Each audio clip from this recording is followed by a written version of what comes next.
Good day, family. Today's episode will scratch the surface of an issue we all know too well: bullets, benefits, and Black lives. As we now know, after 25 years or so of study, that trauma is no longer associated with a form of war or isolated assault. More often than not, it is this nation. It looks like discrimination on a daily basis. A previous understanding of post traumatic stress disorder, or PTSD, was that it primarily occurred with war veterans, previously called battle fatigue. We now know that anyone can experience PTSD due to a traumatic situation, regardless of environment. When the word trauma enters a conversation, many people immediately think of abuse, neglect, assault. The effects of racism for Black people living in America is having several parts of your day becoming a traumatic experience, leading you to face aspects of PTSD daily. Instead of being stirred by fireworks during an Independence Day celebration, imagine becoming tense on a regular basis as police cars slowly drive by, or maybe you're not receiving the help that you need in a classroom, or maybe you've been deemed trouble from the beginning, or you're locking eyes with the mall attendant who's watching you, but not anyone else who doesn't look like you. These types of situations occur regularly for Black people and people of color, not to mention the more overt kind that we've become all too familiar with in the form of police brutality and white supremacy on steroids of our current season. As though suffering the brunt of COVID-19 was not enough, over time, it was bound to take its toll on our mental health. Post traumatic stress disorder is an ongoing mental health response to trauma, whether an isolated incident, such as sexual assault, or a reoccurring issue, like living in an abusive household. Generally, to be diagnosed, a psychiatrist might take note of whether you've had exposure to a traumatic event, either directly or indirectly. Maybe you have symptoms that continue for over a month. How about generations? Negatively affected by relationships? According to the DSM-5, or the Diagnostic Statistical Manual of Mental Health Disorders, the following are common traits in those who have experienced harm, as in intrusion symptoms, avoiding traumatic situations, major shifts in mood or cognition, and hypervigilance. How does this look in the Black community? Just like that. Examples of trauma are endless for people of color, particularly Black people. The experience is almost definite and certainly compounded. Historical racism has proved that racial battle fatigue and post traumatic slave syndrome are terms coined in the 2000s, and they bolster the idea of racism being a form of trauma. Both latched on to not only the day to day interactions that we wear as people of color, but particularly from the diasporic community.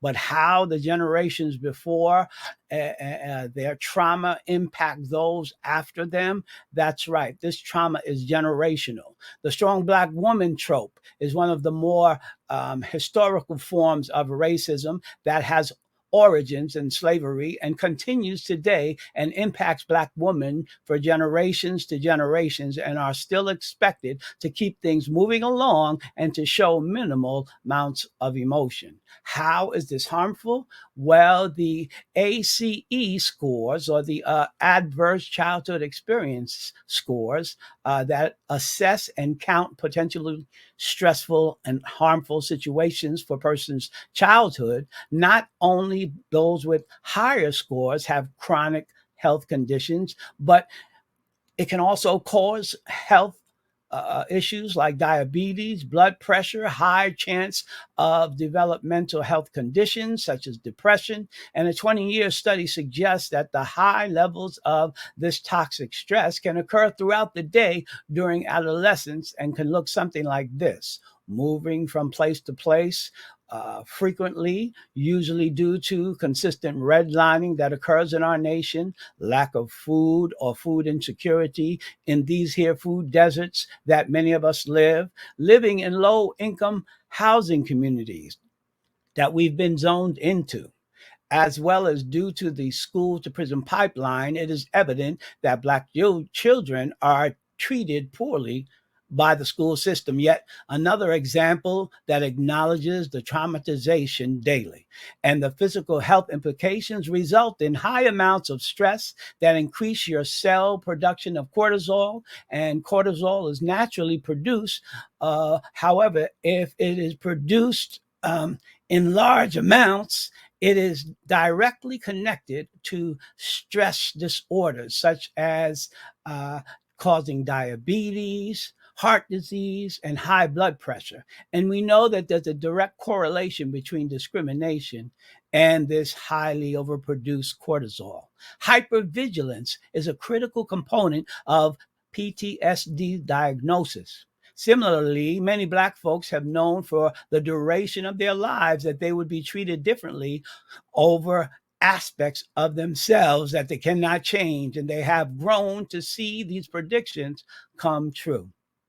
Studies have shown that long term exposure to stressors such as racism, discrimination, and lack of education and economic opportunities in the Black communities increase the likelihood of mental health conditions, particularly depression, at higher rates than in other communities. However, we are challenged by so much and not trying to look weak by seeking treatment, so consequently are less likely to seek health professionals or receive treatment. While there is no cure for PTSD, there are ways to manage it and manage its symptoms. Often, it includes a combination of psychotherapy and medication. If you are a person in the Black community who believes you are in need of support, there are lots of resources available to you. It is important to understand that race based stress and its trauma extends beyond the direct behaviors of prejudiced individuals. We are surrounded by constant reminders that race related danger can occur at any time, anywhere, to anyone. And we might see clips on the news featuring unarmed African Americans being killed on the streets or in a holding cell or even in a church. Learning of these events brings up an array of painful, racially charged memories and what has been termed the vicarious traumatization, even if the specific tragic news item has never happened to us directly. Here it is.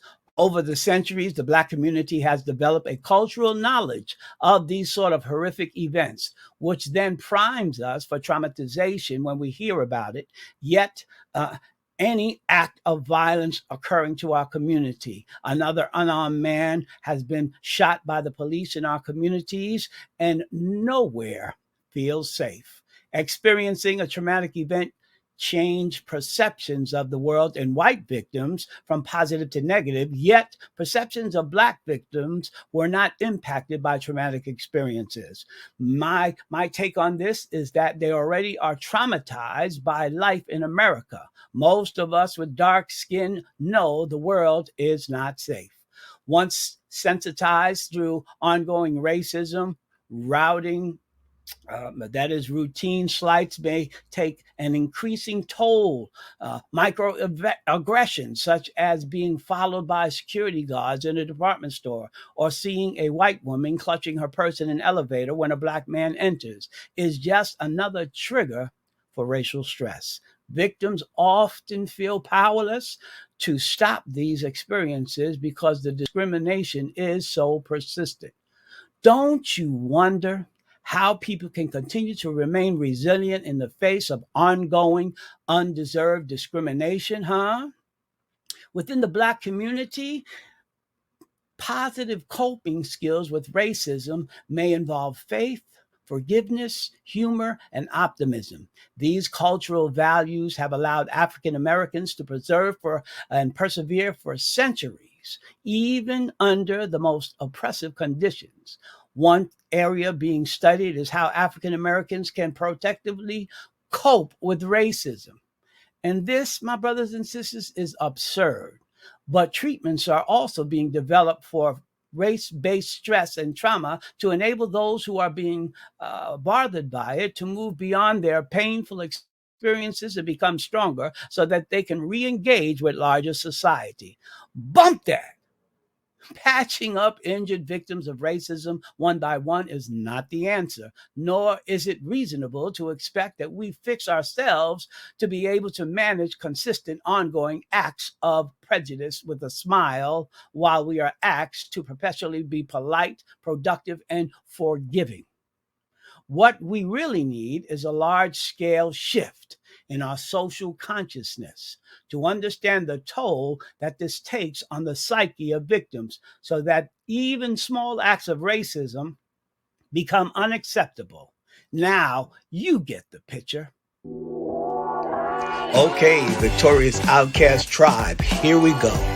Here to discuss with us her particular wisdom to help us overcome a season riddled with bullets and bogus narratives and seek the hidden benefits we possess as works in progress to maintain healthy Black lives in the midst of this trauma-challenged nation. Our guest is no stranger to hard work and a catalyst for change in the community, immersing herself in the development of our mindsets and mental health, with a special place in our heart for the generations to come.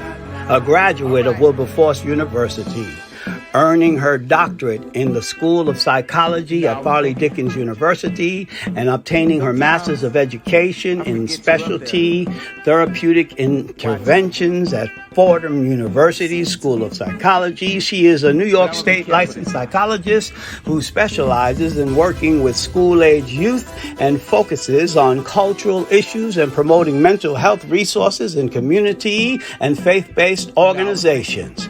In addition to providing mental health services through Pivotal Point Psychological Consulting, PLLC, this champion of self-care and wellness is an adjunct professor at St. John's University in Queens, New York, where she enjoys teaching every psychological course she can get her hands on. She is the author of Just Me and My Thoughts, a motivational journal for teens to unapologetically express their thoughts, a prompt journal for teens to maintain their mental well-being while increasing their intrinsic motivation.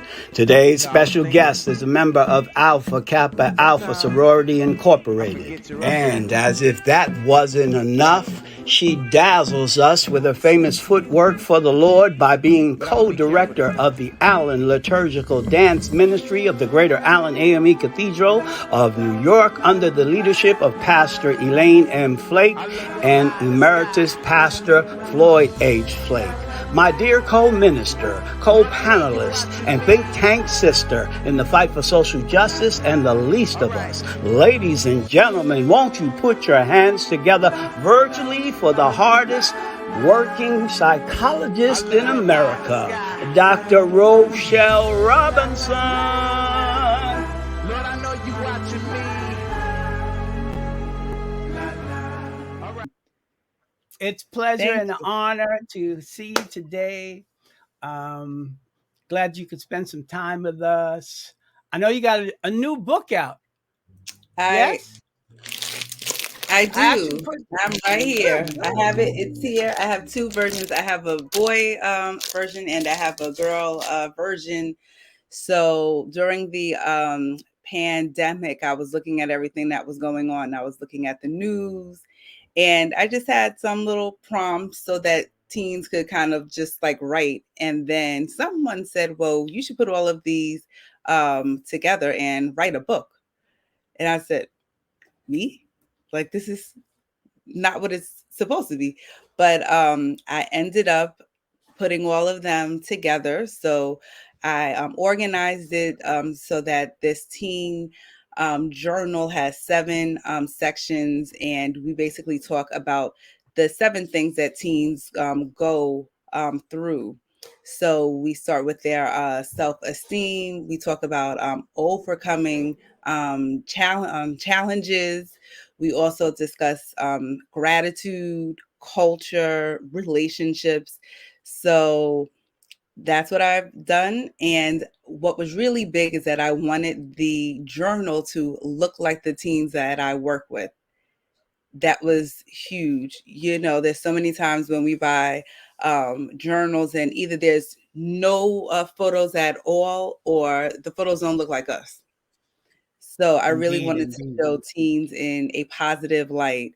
So I made sure that their skin was brown, that it looked like mine, that their hair was, locks, afros, curls, whatever, and it's here.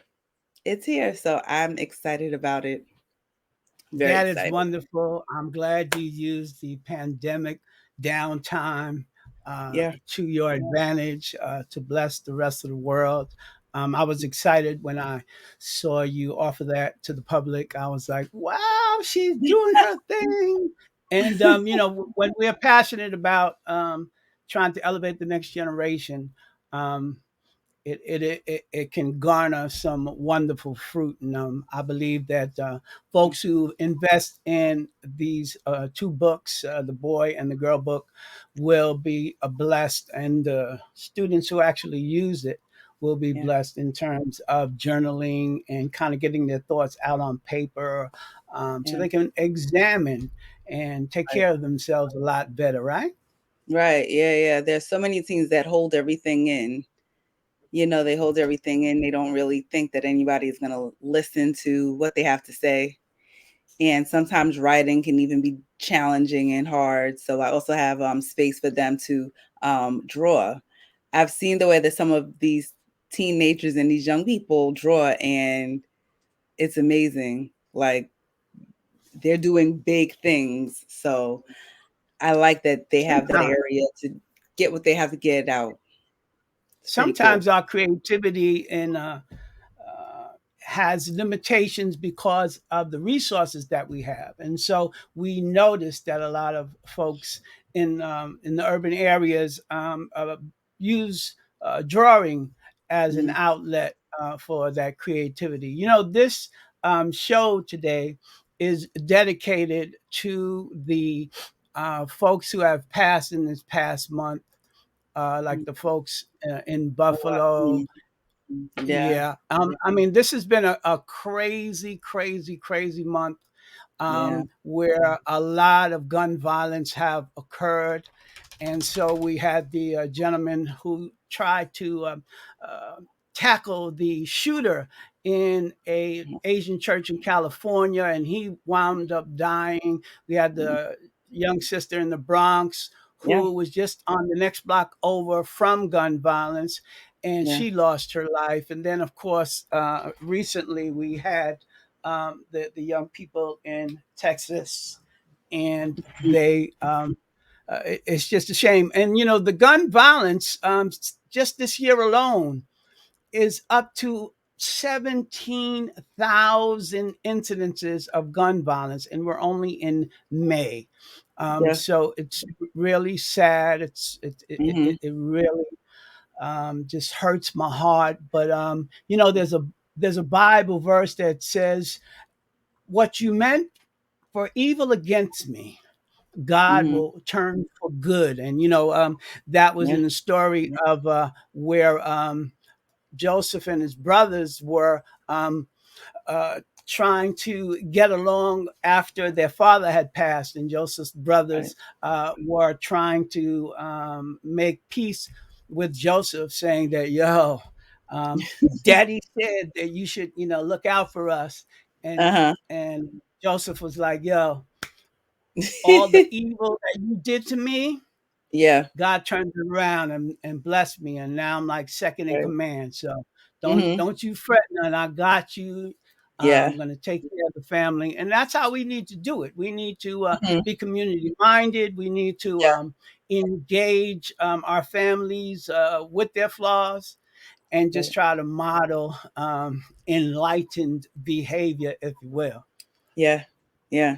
I believe that we all have a purpose and a calling, and a part of what we do here at the Victorious Outcast Video Podcast is to highlight people and inspire others to go for theirs. You know what I'm saying? Yeah. Always. Always. I believe that's what you do. That's what drew me to bringing you on the podcast. Hmm. And Appreciate it. I listen. appreciate I it. want folks. This has been a I long want time folks. coming. This Oh has yeah, been a yeah, yeah. long time coming. And I didn't want the mental health month to go by without getting one of my favorite professionals to dig in on some topics that are current and that are relevant. But Mm. first, it's our tradition as I come to the completion of another year of doing this successful podcast and of paying wisdom forward, to get to know our guest a little more intimately. That being said, do you remember where you and I first got acquainted? Greater Allen Cathedral. That's where everything happens. So that's where everything happens. So it was probably me dancing around, because that's really how I meet a lot of people. It's like Uh, either after we dance or before we dance.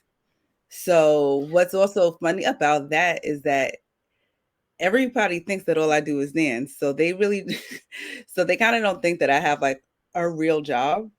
So that's the funny part about it all. So yeah, so definitely at the Greater Allen Cathedral ministering there. Hmm. Yeah, I believe Dr. Garner got us together with some other professionals to try to solve some problems with the youth. And so we were in a brainstorming situation. And Oh that's the first yes. time I actually sat at the table with Oh, you and realized, oh, this is a nice lady here. She she really does has a more than heart for the young dance. people. Hmm. Exactly. She She does does more more than than dance. Uh-huh. so. Where did you grow up? What town? What city? I've grown up in Queens for my entire life. What I've been a part? resident. I am in Hollis, Queens now, but I grew up in Rosedale, that Okay. Springfield, like Rosedale area. So I was Hmm, hmm. there. But what was very interesting is that I never went to school in Queens. I went to school in Nassau County, and then for high school, I went to Benjamin Banneker, which is in Fort Greene, Brooklyn. So Okay. I got all of my culture there. Between there and Oh, that church, like all of my culture was there. Yeah. So that's what's up. Now, did you have a healthy upbringing? In other words, did you have a supportive group of adults? Were you raised by a village as you were coming up? I mean, growing up definitely was not easy. I came from a two-parent household, but like we still had our struggles like any other family. But what was really awesome is that I had community within Allen. So we've been members of Allen for like my whole life. So I always had friends there, and then probably went, yeah, I was in the dance ministry since I was 7. So I always had like people older than me. Wow, Yeah, that's a it's long been a long time. time. Yeah. So there were always people that I looked up to. And then I would say, of course, like your teenage years, life happens, and I really had a support with the rites of passage program there, and I had a slew of adults who were supportive, surrounded me whenever something went on at home and I felt like I couldn't really talk to anyone.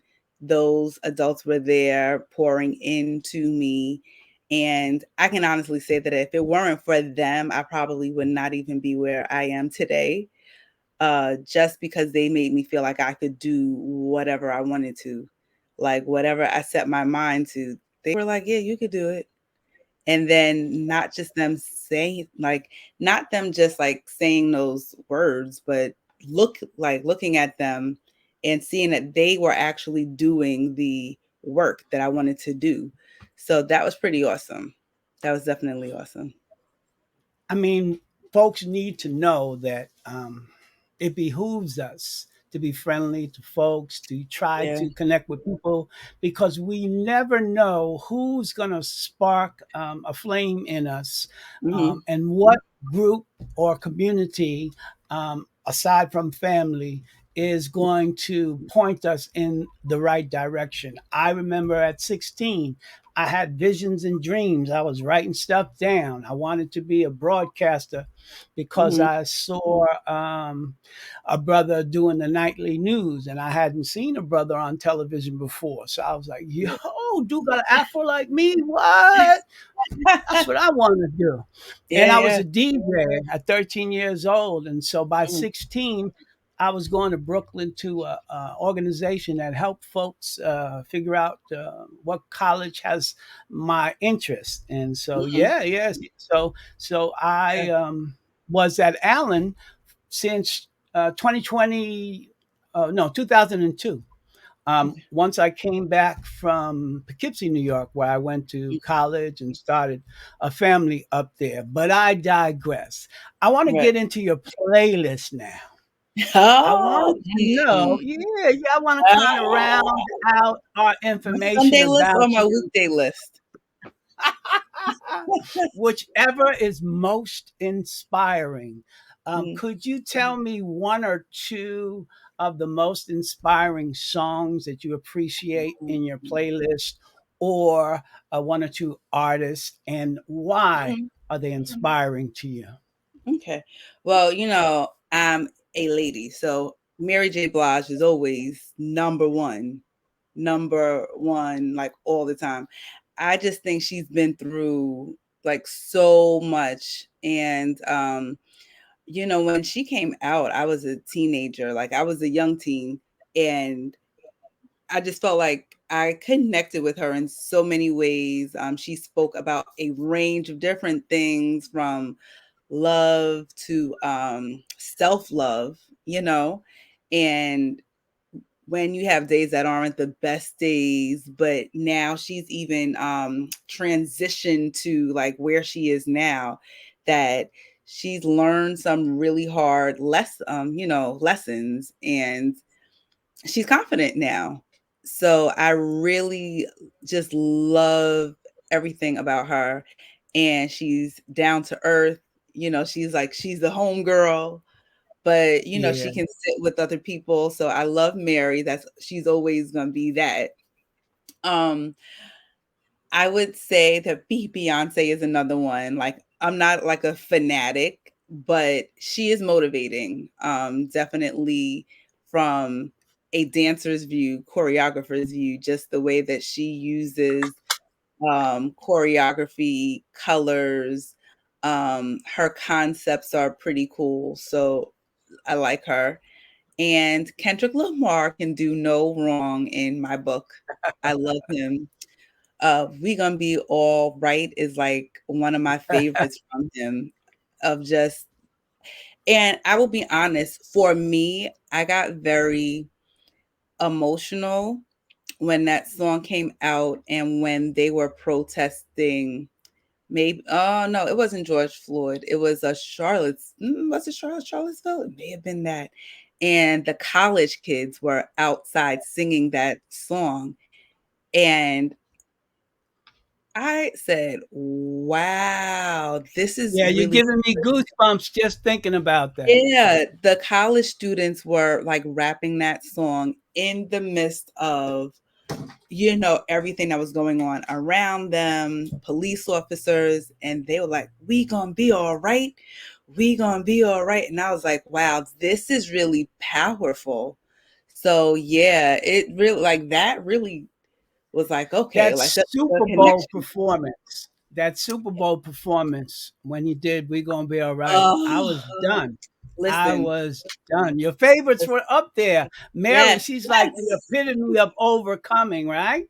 Beyonce yeah, had a whole Super Bowl halftime I by know. herself, but we all know her work ethic is like way up here, Yeah, not to yeah, mention her talent in yeah, various areas. So, man, yeah. you picked the heavy hitters, boy. Always, always. They're motivating.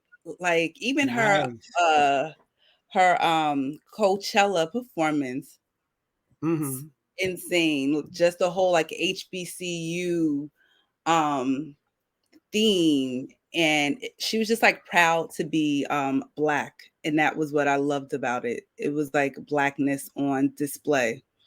So I Her like that. intentionality was like Mhm. off the charts. Like Yeah. she wanted to make a statement, and as she Mhm. always does, and Yeah. she's always clear. I mean, we get what she's Yes. trying to convey every Mhm. time. Yep. There's no doubt about how she performs and dishes out so many hits. I'm like, wow. I'm just, Yeah. I'm slayed. Like I was playing on repeat um, the the Lion King Mhm. video and stuff like that with Mhm. all the Afrocentric songs. I'm like, Yeah. wow, this is so Yeah. motivating. And then the visual concept behind that was like, Yeah. I've never seen anything like it. But I Right. digress. I think we're going off on a musical artistic tangent, but it That's our helps me to lane. get to. Yes, that is our lane. I come You know? from a musical family. Mhm. My dad was a salsa bass player for Tito Puente, so Oh, I wow. grew up in the industry. I was in recording studios with famous people and didn't have a clue who they were when I was a kid. I was Right. just sleeping in the corner eating some popcorn or something. But listen, growing up as you were becoming an adult, was Mhm. there one or two major events in your life that kind of pointed you in the direction of your vocation today? I will say this. When I first went to college, I went to University of Maryland at College Park. It's a very expensive school, very, very expensive. And my parents were like, okay, so you have brothers and this is a lot. So I actually came home and then I transferred to Wilberforce University in Ohio. And I went reluctantly because I'm like, it's in the cornfields. Like, I don't know anybody here. I knew like 3 people and they were all from Allen. That was it. And I originally majored in education, and Wilberforce did not have that. And I was like, see, this is a sign that I don't need to be here. Like, they don't have what I even want. But they had psychology, and I was like, okay, like, I guess I'll do this. And I actually went and listening and learning from the Black perspective made it real. And it gave terms to what I had experienced in my life. So I went to my advisor and I said, okay, so if I stick with this, I do want to work with teens, or I want to work in a school. Like, that's what has to happen. Like, so how can that work?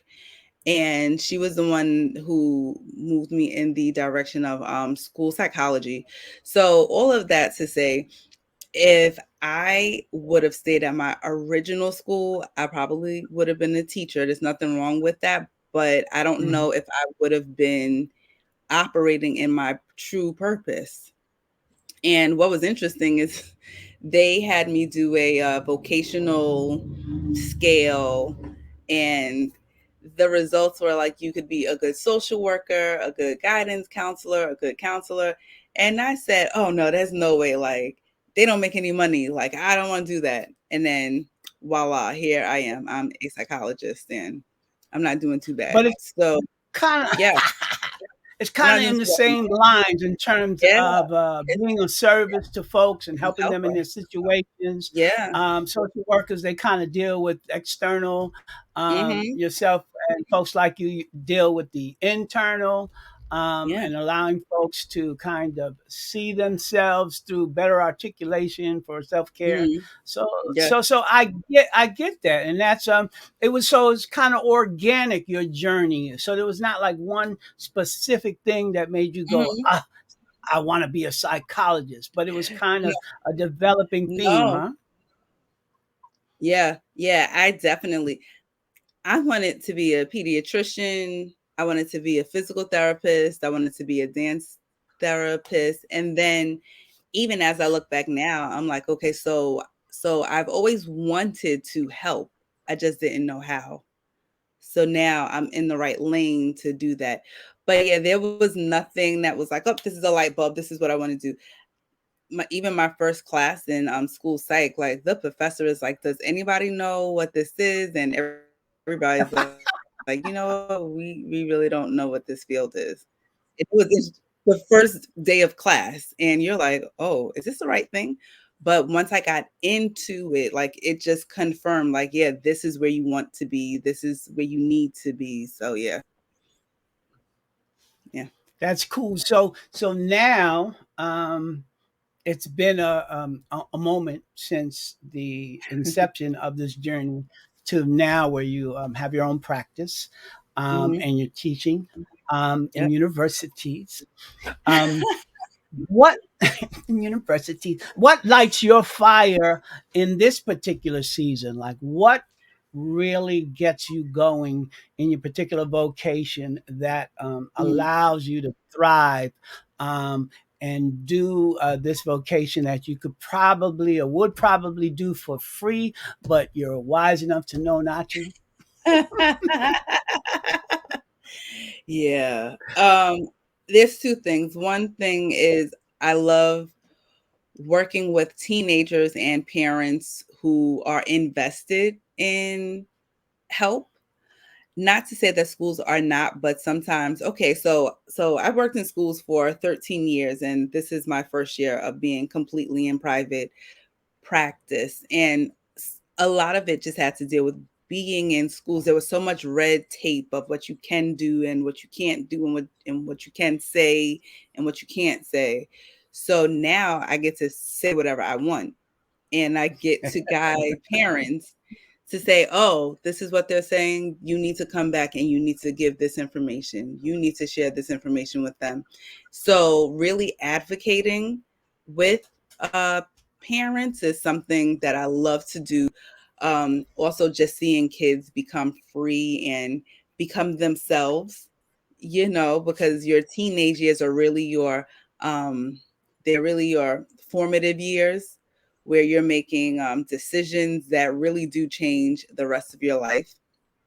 So that's one thing, is just having teens who are really invested in their own healing is so special, is wonderful to see. And then on the flip side, working in a university, one thing that I really like to share is just my real life experiences, and to see students' faces like light up, and me saying, you can do this job too. And me pushing them to really begin to think as clinicians, which a lot of young people don't get to do when they're in school. It's like, this is a lecture. So you're going to sit there and you're going to listen, and then you get a test. But I really get to ask questions, and I get to nudge them, and I get to push them, and to see them think, to me is like, yes, they're getting it. So yeah. Yeah, it's that critical thinking piece when you're in college that you develop when Mhm. you're pushed and nudged to take on your own responsibility for the workload, for how you communicate with your peers, for how you dialogue and get the help that you need from the professors. So Mhm. I could see how that can be the spark that lights your flame Yeah. when you see them taking on more of the responsibility of taking care of themselves. Yeah. With Yeah. that evolution, um, as far as more Black mental health professionals and caregivers and practitioners and clinicians and social worker counselors, those other folks, Mhm. are the team of mental health practitioners becoming a deterrent for the school to prison pipeline? I Do you think think? the ones who I think the ones who are outside are, because you're out of the bureaucracy of everything. It's really At times, it can definitely be difficult in a school because, like I said, there are some things that that students need, but that it's going to cost the district money that they don't want to spend. So you can offer all of what you want to offer, or depending on where you are, depending on the district. When I was in Nassau County, they would spend money on certain things that in the city they just didn't have the opportunity, or they didn't have places where they could send teens. But these districts were shelling out $125,000 for 20 kids to go to a specialized school, you know? And then even with me working on both sides of working in a district, but then also working in one of the agencies, like the biggest agency in Nassau that was receiving those students, a lot of it was about the money and about getting as many kids as they can get so that they can operate. But for the student, it was kind of like they stayed there. They stayed in that environment. They weren't going to transition back to the regular schools, and it didn't always turn out well for them. So that was like prison before prison. So yeah, Mm. Yeah, yeah, even in that this that season of gun violence, they want to make schools more prison-like, just so that they can keep mhm, access to an array of killing weapons. And it's just bananas to live in yeah, such a traumatic era. Certainly, our whole existence as people of color in this nation has been one of bobbing and weaving and dodging traumatic experiences, and then trying to come up golden on the other side. Do you right. recall, or can you come up with a model or two of folks who have been through a traumatic journey yet came out on the other side, whether it is you or someone you know or someone you learned about?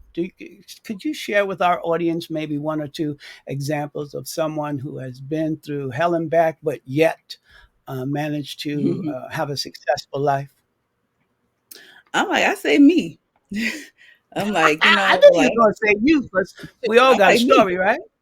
Right. Yeah, yeah. Like I think that people often see like where folks end, but they don't know like how they got there. So it's kind of like, oh, like, you're this person and you have a doctorate. It's always been like this.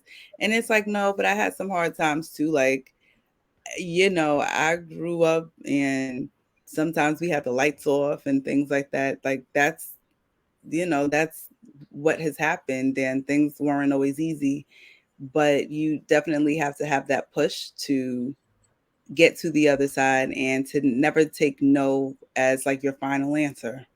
Like you have to keep pushing, you have to get through it, and support goes a very long way. There's no way that you can make it through life without people. So you've experienced things, other people have too. So lean on those people. Sometimes we have to be vulnerable and share what we're going through so that we can get help. I think that's the big thing with us as a community is sometimes we keep everything in house. It's like, don't let nobody else know what's going on in here. And Yeah, we that's one look of the at rules, right, of our community. right. It's like, don't let anybody else know. But the person that you may tell is the person that can actually help you. So, yeah. So I say myself. I get that. I get that. It's so interesting to come on this podcast and hear various people tell us about, how life wasn't a bag of donuts. Right. And that we actually had to go through some stuff and overcome it and deal with how we feel. to the point of where we can process, because a Mm-hmm. lot of life is about processing and not Right. taking every single thing personal. Yeah. That's a big deal. But folks have to be responsible Mm-hmm. as we live in a community where we share resources, where we should be voting for the right people to kind of garner what we need to kind of level up as we journey through life. That being said, in the context of the bogus narratives that are being spewed out on a daily basis and the supercharged supremacist ignorance, is there a clear and real culprit in the violent and racist attacks that we've been seeing lately on all peoples of color, mostly black, since 45 left office? Or are there multiple culprits? Yeah. Certainly, we want to address the fact that a machine gun shouldn't Mm. have public access. a, Right. a weapon of war should not have public access. Yeah. But uh, but are there multiple culprits in this racist and gun violent climate? Do you think? Definitely, definitely. And I always believe that our actions stem from what's in our minds and what we're taught. And if we look at school, well, we have our parents and our schools as our first major teachers. So, what's being taught at home? What messages are being taught at home? And then in school, like what are you being taught there? We have this, like we really have states that are banning books on diversity. Like we have books that don't want to talk about slavery. They are now describing it as like help. And it's like these weren't helpers, like these were Ridiculous. slaves. Like, no. Like they didn't choose to go and like help these people out. Like they were taken from their land and sold as slaves. So those messages are now like they're dying out and compacted with students not knowing these, well, not knowing history. We also have parents who are at home like teaching their children that these people don't deserve the things that we have. They're going to take from us, and they're going to take our spots and things like that. We have children of police officers that are getting different messages than everyone else. Um, and I knew when I was working with women who were wives of police officers, and the tone of the conversation was different. It was, if anything went wrong, oh, we should just arrest them. Like students who are having like psychiatric issues. Oh, we should have them arrested. And these were like elementary school kids. But if that's how they're talking about kids around us, imagine what's going on at home, and imagine what their children are hearing. And then if there's other conversations about we should have a gun, we should own a gun, I should be able to protect what is mine. Like all of these messages begin at home, and now it's slowly creeping out into schools. And I tell a lot of people that the people who hold the power within schools are parents. So if the parents make a big fuss and if they demand things, things will change. So we have parents who are on the other side demanding change, and in our communities we need to fight a bit more to make it happen. So yeah, so multiple areas, multiple culprits.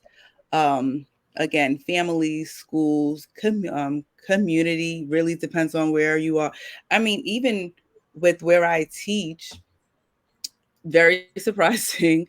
Most of the students that I have, they don't look like me, Hmm. but they want to work with Black children. Like they believe that this is their passion. All right, fine, cool. But they know nothing about our culture. But then they come into our communities trying to get children to assimilate to what they're used to. But you can't go into someone else's house and tell them what to do. Like it just doesn't work. So, Unfortunately, that's the that's the history of America, mhm, going in someone's house and telling them how to be, um, uh-huh. whose it belongs to, and Yeah. yeah, yeah, yeah. So the indoctrination is Mhm. so blanketed and Uh, in so many layers and so many yeah. areas that it's no wonder. It's similar to when they put white cops in black neighborhoods to Mhm. police. Yeah. Number Yeah. one, policing is antiquated. It is played out. There has to be new systems put in place so Yeah. that folks can get the help they need without Mhm. getting killed in the process. Yeah. It's Yeah. ridiculous the perception of different people groups that Mhm. certain people groups have. Yeah. Case in point, our dear sister who Mhm. is still in Russia looking for some help. Mhm. And I just want to know, have the current administration personnel drop the ball when it comes to trying to rescue the most popular, most celebrated WNBA player that exists right now? You think that they would have left LeBron in there, or do you think that she should get the equal treatment that they just got this Marine out? Mhm. And Right. now she's still in there. It Yeah. just seems crazy. Yeah. Yeah. I mean, and I think you bring up a great point. Like it's women, black black women at that. People are not looking out for us. No. So yeah, They're if it putting were people in office. Black women are putting people in office with the Mhm. hopes of getting some semblance of justice Right. and equal opportunity Yeah. toward Yeah. resources, toward respect. Uh, Mhm. and it Mhm. is just not working out. And the poor lady, they have to go overseas to kind of compensate for the disparating Yeah, salaries that the they make pay. compared to the guys. And Yeah. then if she gets some therapeutic vapes, they Yeah. want to lock her up for 10 years. Yeah. Insane. Yeah, and I definitely saw that she was speaking with her partner about making this her last year over there because she wanted to be at home. But people sacrifice like so much just to make it. I mean, like you said, she's the most like decorated female basketball player, and she's going through this, and her name is not in the news. No, Nothing. it should be in there on a regular basis until somebody Yeah, does something. And folks are saying on certain Democratic news shows that behind the scenes we're working on it. And I'm like, yeah. since It's been over February? 100 days. It's been over Yeah, 100 and she days. can't even get the support that she needs Yeah, in a petition, which is yeah. crazy. The Mhm. perception of Right. black women in general to this Mhm. nation. It's disgraceful. Yeah, It's just yeah, disgraceful. Um, Clearly, black women are the most powerful human beings on earth, and so they have the most haters because folks think they're going to be replaced, and all uh-huh. we're trying to do is Yeah. live. Can we Hello. just live? Live, live. That's really all. Yeah, like we are not on the same plane with colonialism or Yeah. and some folks with melanated hues have been indoctrinated into Mhm. power grabbing and power. The poor football player that they made the latest puppet, but I digress. Um, Thinking about therapeutic advice toward our community, can you give advice to those of us who are distracted by all the fake news and fake Mhm. people who have agendas trying to work their way in our lives and kind of Mhm. roll with us until they get what they need? Can you Mhm. help us out with comparing ourselves to other people, or paying too much attention to those Right. who want to control our lives? Mhm. I always tell people to stay in your lane, because the moment that you try to veer into someone else's lane, you are going to crash, because that's not where you're supposed to be. I also tell people to take a social media break. Take a break. Um, the social media will tell you everything that you are not, you know, and it's very easy to look at other people and to say, oh well, we're the same age and this person has this and I don't, but your path is different from that person's path. So I always tell people to take a break from social media. If there is any page that you are following that, when you scroll you kind of feel like uneasy, like, man, I'm not doing enough, or I need to do what this person is doing, or how did they get that and I don't have it yet. You need to unfollow them, because right now you're just not in a good space to be the best that you can be, because you're so focused on someone else. So I tell people to focus on what your goals are, to write your goals out and what you want to do, and be laser focused on that thing. Gotta block out everybody else, because the moment that you start to look at what the next person is doing, you're gonna start to wonder if what's on my page is the right thing. So that's definitely the number one coping skill that I give to folks. A lot of people think it's like super, super deep. And I'm like, no, it's actually a bit of a challenge to not be on social media, because that's like our phones are connected to us. We're on Facebook, we're on Instagram, we're on TikTok, we're on Twitter. We're like, oh well, I need to have this type of platform. I need to be at this conference. I need to be on this podcast. I need to like, oh, somebody else is, oh, I need to do it too. If they're selling, oh, I need to sell shirts too. They got a book. Oh, I need to write a book too. And That if reminds it's me, I not, need to sell some yeah, shirts. we look, because you hold yourself like you have to hold yourself accountable too, to say, okay, so I wrote that I was going to do this,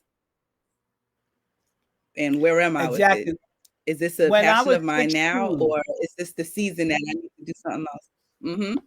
when I was Yeah. 16, I for some reason, something inspired me to write some goals down. I was getting Mm-hmm. ready to. I had graduated college, high school early, and I was getting ready to go to college. And I wrote some things down. And within 5 years, I had accomplished the things I wrote down. And my mind was blown. I was like, oh, there's some method to Uh-huh. this madness Yeah.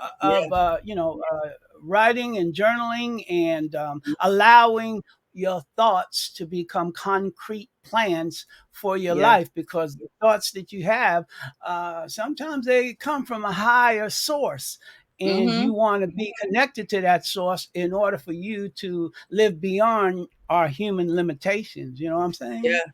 Yeah. Definitely. Yeah. Yeah. So I can get that the younger we are, the more we are connected to social media, and it's hard Mm-hmm. for us to break the addiction. The older we are, we're almost dependent on it, because marketing in 2022 is mostly done on social media platforms. So if Yeah. you're an entrepreneur, it Mhm. behooves you to make these social media connections. Mhm. However, folks like me, baby boomers, we are challenged by paying that much attention to Right. platforms that seemingly are playing a game of Simon Says. Everybody is Mhm. taking these sounds and Yep. but nevertheless, I digress. It's just tough Mm. for Yeah. entrepreneurs who have to use this social media Yeah. to get exposed. Yeah. So we just we got to put boundaries, Right. limitations. Yeah. Yeah. I think being an entrepreneur is definitely hard with social media because like you said, like you kind of have to depend on that. And yeah, like you follow people who are kind of doing similar things so that you guys can network and things like that. But you have to remember what your goals are. So people will be doing things that are similar, but don't go out here stealing anybody else's ideas because you're like, oh, I need to do this too. But you gotta stay focused because I have a large therapist community and everybody is doing things. And it Mm. can be very easy to say, oh man, well, she has that. Well, I need to create a group for that. Oh, well, they have that. And that just may not be what your focus is. Like I know that I don't sound like everybody else. I'm very clear that I am from New York City. So, you know, I am very clear. Like while people are from Cali and South Carolina, they cute and everything else. And I'm like, well, if you follow me, this is what you're gonna get. And when I was authentic, that was when the most folks came because they said, no, like I really like, I'm feeling you. Like I'm feeling what you're saying right now. And you talk the way that I talk. And that's what I want to be with. So yeah, you cannot be like everybody else.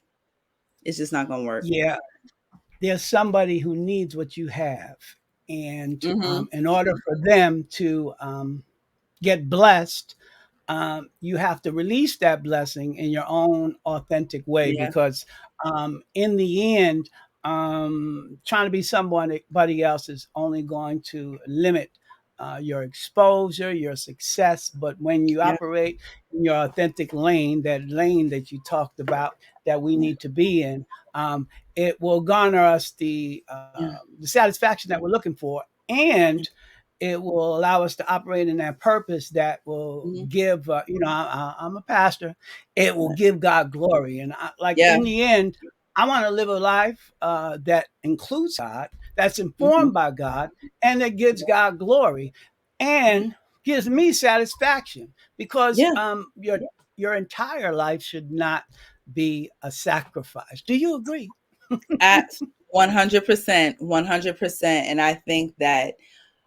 um I think that in some ways the church is getting that now. I think that's something that COVID kind of made people start to think about because for so many people, their whole lives revolved around church. That was it. They didn't have any outside friends. They just didn't know how to talk to people because they was quoting scriptures every conversation. But I think, and it's like, oh my gosh, like how are you? Oh, blessed and highly favored. It's like, okay, well, I'm good. That, like, okay. But I think that the pandemic caused us to be at home a bit more and to find life outside of some of the things that we were uh just having like just fill up space in our lives. So I think that it created balance in some ways.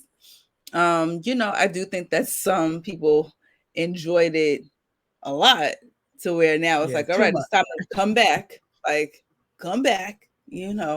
But yeah, no, I definitely think that you've just gotta be real and honest and say, okay, yes, I love Jesus and I love to spend time with my family too, you know? Exactly. And Yeah. God is in. all that we do, whether he's Mhm. going to show us where we're going down the wrong path, or he's going to Right. illuminate and give us blessings for going down the right path.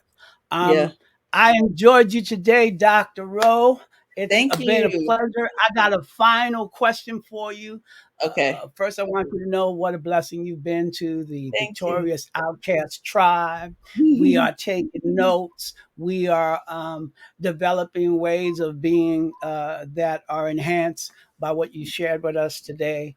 And Mm, for a last question, I just want to ask you, can you give us maybe two or three self care practices and any mhm. last nuggets you want to share that can help folks move forward, or like we say in the Latino culture, balante, move forward into a leveled up lifestyle Mhm. that allows us to kind of put aside the distractions and be Right. intentionally focused on what we are determined to do, what we feel Mhm. is our calling and our purpose. Could Right. you give us a couple of self care practices that can help Sure. us accomplish this? Sure. Number one, I say that when you wake up in the morning, always give thanks. Give thanks. You can write it down. You can write five things that you are thankful for. You can do it in the morning. You can do it at night. But make sure that you do that, because you'll actually see that no matter what goes on in your day, like something went good. So that's one thing. The second thing is to take one day out of the week to um, don't look at social media. Just shut your social media down for just one day. Maybe it's one day a week. Maybe it's one day a month. But really, just get some time that you can focus on your goals. The third thing I would say is um, don't discredit the power of exercise and movement. The weather is getting nice out, so take a walk. Take a walk outside. Like endorphins are released, chemicals in your body actually make you feel good. So make sure that you get some time for that. And if you need to, turn the television off. There's so much trauma that we take in vicariously because we're watching the news, we're watching um, the shootings, the murders, the deaths, and it's a lot. So decide that maybe you're going to watch the news for 10 minutes a day and then shut it off. But don't sit in that, because number one, it will distract you from what your goals are. But then also number two, like your body has a reaction to that. And we're not going to live in fear. We are going to be wise about what we do, but you just want to be cautious that you're not taking on um, so much trauma, because it is a lot. Okay, so take care of yourselves. Thank you, Dr. Rowe. I appreciate you. You've been an awesome guest, and Thank I you. just have a word from the Black psychologist who suggests that self care is going to be absolutely essential going forward in Yes. times of racial stress and trauma. So it's family care and community Mhm. care, and people are pro social beings.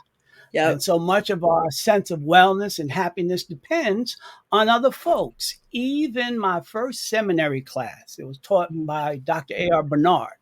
He always reminds us that we don't live or grow in a vacuum. Right. And that's a big deal. That's a big deal. So we Mhm. have a rich culture with rich heritage that emphasizes the connectedness and Mhm. relationship as expressed in the Zulu proverb, a person is a person because of people. Yep. Uh-huh. Or a person is a person through other persons. And one of the keys to enslavement and subjugation is that African people were separated, breaking the Mhm. bonds of trust between them. And so Mm. we need to overcome this in a way that is visible, that gives us hope, that gives us opportunity, that gives us direction, and that will be a sign of victory in this nation. We got to do what we need to do, what we have the right to do. So vote, stay on top of your news game enough so you can make wise decisions, read, and just take time to meditate and connect with your creator. That being said, I'm your man, Destiny Dan. And as always, I want you to walk good.